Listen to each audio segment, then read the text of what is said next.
This is F.L.E.X, a robotic hand that can track and mimic every single finger movement without the need of gloves or physical attachments.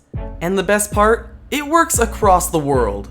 My name is Mateo, and for me, it all started with an Iron Man hand. At first, it was just a personal project, but as I worked on it, I started wondering, what if I could control something robotic without having to wear it? The system works by tracking your joints and then measuring the distance between your fingertips and each joint. I 3D modeled the F.L.E.X hand myself in Blender, creating it to be fit for servos and wiring. Once that was done, I loaded up my 3D printer with filament and got to work.